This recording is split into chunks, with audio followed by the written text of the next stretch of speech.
તરસાલીમાં શાકભાજી લેતી વૃદ્ધાના ગળામાંથી અછડા તોડીને મોપેડ પર આવેલા બે આરોપીઓ ફરાર થઈ ગયા હતા. આ આરોપીઓને ઝડપી પાડવામાં આવ્યા છે.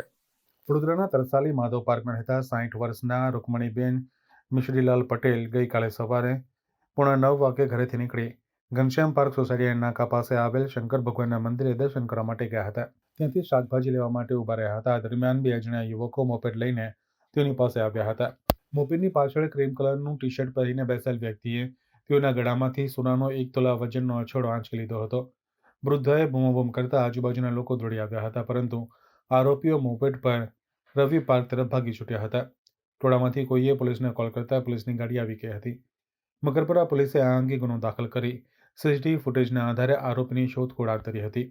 આ દરમિયાન મોપેડ લઈ મકરપુરા ગામ શ્રીકૃષ્ણ ગેસ્ટ હાઉસ પાસેથી પસાર થતા એક્ટિવા ચાલકને પકડી પાડી બે પંચો રૂબરૂ નામઠામ પૂછતા પોતે પોતાનું નામ વિશાલ રમેશભાઈ વાઘેલા, ઉંમર વર્ષ 20, રહે ડુંગરપુરાની ચાલી, ગાંધી આશ્રય હોટલની સામે, અમદાવાદ શહેર હોવાનું જણાવ્યું હતું અને તેને આ ગુના બાબતે હકીકત પૂછતા જણાવે કે હું અને મારો મિત્ર દીપક લાલાભાઈ પરમાર, રહે કાલોલ, ગાંધીનગર, નાઓ મારી એક્ટિવા નંબર પ્લેટ ઉપર સેલોટેપ મારી નંબર ના દેખાય તે રીતે વડોદરા આવ્યા હતા અને વડોદરા શહેરના નવાપુરા વિસ્તારમાં એક મહિલાની સોનાની ચેન તોડી ત્યારબાદ તરસાલી વિસ્તારમાં ફરતા હતા. દરમિયાન એક સોસાયટીના નાકા પાસે એક વયોવૃદ્ધ મહિલા શાકભાજી લેતી હોય અને તેમના ગળામાં સોનાની ચેન હોય, તેથી તે નજીક એક્ટિવા લઈ જઈ પાછળ બેસેલ મિત્રએ તેના ગળામાં પહેરેલ સોનાની ચેન આંચકી ઝૂંટવી લઈ અને અમે બંને ત્યાંથી ભાગી ગયા હતા.